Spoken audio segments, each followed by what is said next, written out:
8 November 2016 is the day when the government launched the demonetization. So 8 नवंबर की रात को जो हमारे ऑनरेबल प्राइम मिनिस्टर हैं उन्होंने बोला कि 1500 के नोट्स के ऊपर बैन लगता है। अब इन टोटलिटी में अगर मैं आपको बताऊं तो 100% ऑफ करेंसी नोट का अगर हम देखें तो 500 एंड 1000 के नोट उसका 86% थे।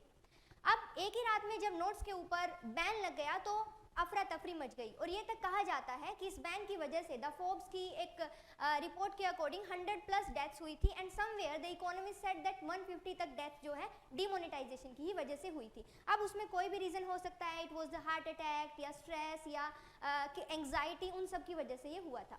अब आप सब ये सोचेंगे कि आज मैं उसकी बात क्यों कर रही हूँ। आज मैं उसकी बात इसीलिए कर रही हूँ कि रिसेंट में 5 जजेस की एक बेंच ने इस बात पे मोहर लगा दी है कि डिमोनेटाइजेशन जो गवर्नमेंट का एक मूव था ये एग्जीक्यूटिव मूव था एंड गवर्नमेंट के पास इसकी पावर थी कि वो डिमोनेटाइज या इस तरीके के डिसीजन दे सकते हैं।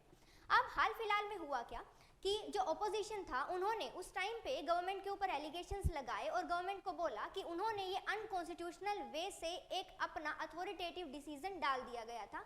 उन्होंने किसी भी तरीके की कॉन्स्टिट्यूशनल लेजिस्लेटिव पॉलिसी को या प्रोसीजर को फॉलो नहीं किया था। अब हाल ही में जो S.A. नज़ीर जी हैं जिन्होंने हेड किया था ये 5 जजेस के बेंच को और हाल ही में उनका अभी रिटायरमेंट भी इवन होने वाला है, तो लाजमी था कि वो अब इसके ऊपर डिसीजन देंगे। सो 2016 से ये केस चलता आ रहा है। अराउंड 58 के आसपास पिटीशन डाली गई थी कि जो मोनेटाइजेशन है, ये डीमोनेटाइजेशन है, इसको वापस लिया जाना चाहिए। गवर्नमेंट ने जो 500 1000 के ऊपर बैन लगाया है इसे गवर्नमेंट को वापस खींचना चाहिए। अब ये बैन जो है इन्होंने बट जो बेंच है उन्होंने इसको अपहेल्ड किया है, इसको बरकरार रखा है। तो let me just tell you, Indian Express के न्यूज़पेपर में this is the headline that demonetisation decision get Supreme Court seal of approval. अब आपके जीएस पेपर 3 के लिए काफ़ी इंपॉर्टेंट हो जाता है, साथ ही साथ जीएस पेपर 2 के लिए भी जिसमें governance and constitutional rules regulations आते हैं उसमें भी ये इंपॉर्टेंट टॉपिक हो जाता है। अब इकोनॉमी के पर्सपेक्टिव से तो ये इंपॉर्टेंट है ही, तो आपको ये जानना होगा कि क्योंकि डिमोनेटाइजेशन अभी वापस से न्यूज़ में आ गया है तो इम्पेरेटिव है कि आपके आगे मेंस में इस पे डिमोनेटाइजेशन उसके इफेक्ट्स किस तरीके से हमें जो डिजिटल पेमेंट है या करेंसी है उनको कम करना चाहिए, ये इंपॉर्टेंट टॉपिक हो जाते हैं आपके लिए। तो उसी से रिगार्डिंग हमारा आज का डिस्कशन रहने वाला है। इसके साथ ही आप देख लीजिए कि there is you can say कि एक बाढ़ आ गई है डिमोनेटाइजेशन, और आई नो कि अभी कुछ दिनों तक इसी के ऊपर आर्टिकल आते जाएंगे चलते जाएंगे, बट आपको उनमें नहीं जाना है। आपको एक कोर जो है कि किस तरीके से सिलेबस के लिए आपके लिए इम्पोर्टेंट होगा उसके ऊपर आपको ध्यान देना है। अब अगर बात की जाए तो जो 5 जजेस का मैंने आपको बेंच दिखाया था उसमें से majority means the 4 person, these 4 they were agreed over the कि हमें डिमोनेटाइजेशन को अपहेल्ड करना चाहिए एंड वो एक एग्जीक्यूटिव मूव था। But minority judgment she is the BV Nagarathna, so इन्होंने बोला है नहीं, गवर्नमेंट को पार्लियामेंट्री वे से किया जाना चाहिए था। मीन्स कि गवर्नमेंट को पहले पार्लियामेंट को बताना चाहिए था that we are going to introduce the demonetisation and then उसके बाद उन्हें ये रूल या इस तरीके से अपना जो अथॉरिटेटिव या कुछ भी बोल लीजिए कि वो उनको अपना लेके आना चाहिए था। बट जो 4 जजेस हैं इन्होंने बोला कि ये कोई अथॉरिटेटिव नहीं था। इफ गवर्नमेंट इज वर्किंग तो गवर्नमेंट के पास पावर है एंड पावर की वजह से ही गवर्नमेंट चाहती है अगर वो कि सही से रूल्स फॉलो करवाए तो वो कर सकती है। सबसे बड़ी बात कि जब बोला जा रहा है अपोजिशन की तरफ से कि ये अथॉरिटेटिव है, ये उन्होंने इस तरीके से बोला है उस तरीके से बोला है, तो देखिए अगर गवर्नमेंट को लगता है कि उन्हें किसी भी तरीके की पॉलिसीज़ को लेके आना है और उन्हें पता है कि अगर इस पॉलिसीज़ को सबके सामने ले आए, जैसे कि PV नागरत्ना जी ने भी बोला कि पार्लियामेंट के थ्रू आना चाहिए था एंड इवन जो चिदम्बरम जी हैं जो कि रिप्रेजेंट कर रहे थे अपोजिशन की तरफ से जो 58 पिटीशन थी अगेंस्ट द डिमोनेटाइजेशन, उसके अगेंस्ट जो वो बोल रहे थे, तो उन्होंने ये बोला कि हम जो माइनॉरिटी जजमेंट है उसके तरफ हम एग्री करते हैं, क्यों? क्योंकि उन्होंने हमारा ध्यान रखा है कि पार्लियामेंट के थ्रू ये होना चाहिए था। अब आप सोचिए कि अगर गवर्नमेंट ये पार्लियामेंट के थ्रू करती तो पार्लियामेंट में ये बिल पास किया जाता, इसके ऊपर अपोजिशन जो है कुछ दिनों तक बातचीत करती एंड सपोज करिए कि अपोजिशन एग्री कर देती, बट जैसे ही पार्लियामेंट के सेशन में कोई बात चलती तो ये डिमोनेटाइजेशन होने वाला है ये बात बाहर निकल आती। सो जैसे ही ये मीडिया में या पब्लिक में बात चली जाती तो क्या पॉइंट रह जाता 500 एंड 1000 के नोट्स के ऊपर बैन करने का। अब गवर्नमेंट क्या बोलती है, गवर्नमेंट का कहना ये था कि जो ये हम डिमोनेटाइजेशन या जो हम बैन लेके आ रहे हैं ये हमने ओवरनाइट बेसिस पे किया है। ओवरनाइट बेसिस पे करने का मतलब ये है कि वो नहीं चाहते थे कि ये लेजिस्लेटिव वे से आए, वो चाहते थे कि ये एग्जीक्यूटिव वे से आए। एग्जीक्यूटिव मीन्स कि जो सेंट्रल गवर्नमेंट है वो अपनी तरीके से ही इस रूल रेगुलेशंस को आगे निकाले, क्योंकि उनका ऑब्जेक्टिव था पहला टेरर फाइनेंसिंग, दूसरा उनका था कि ब्लैक मनी जो है उसको आउस्ट करें।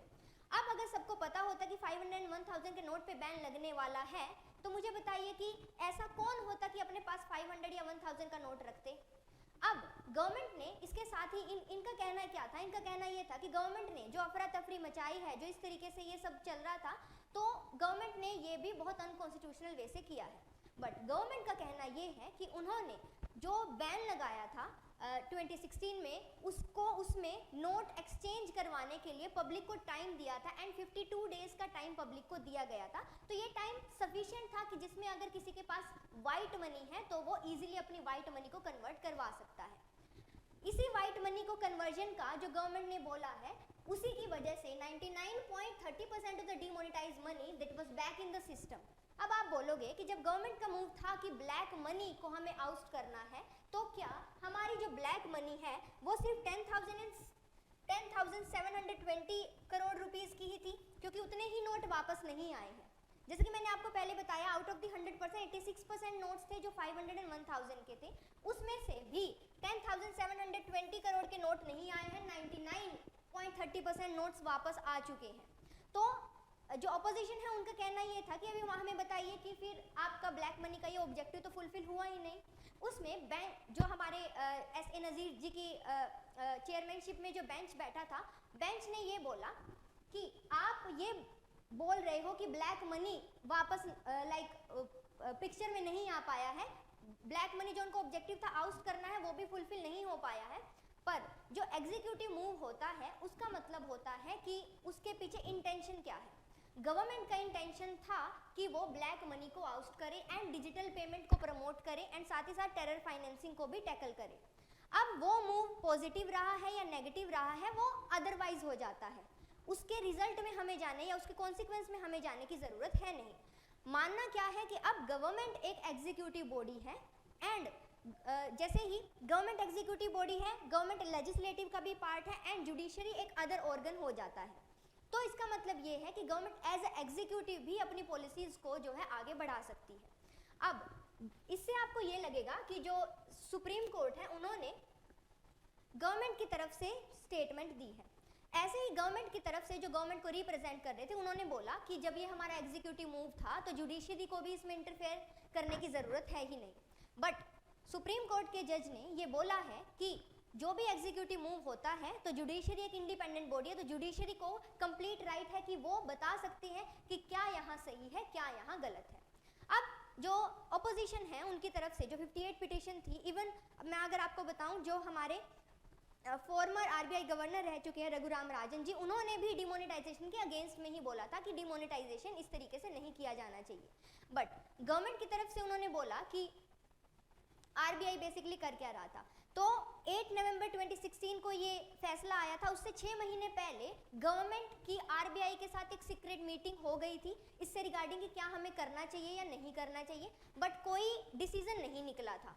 बट जो 2000 रुपीज़ के नोट निकाले गए थे उसी टाइम पे उनको प्रिंट करवाया गया था, बैंक्स में पहुंचाए गए थे, तो उसमें RBI का एक अहम रोल रहा है एंड वो अहम रोल इसीलिए रहा है क्योंकि वो गवर्नमेंट के टच में थे एंड RBI के कोऑर्डिनेशन के साथ ही गवर्नमेंट डिमोनेटाइजेशन को अप्लाई कर पाई है।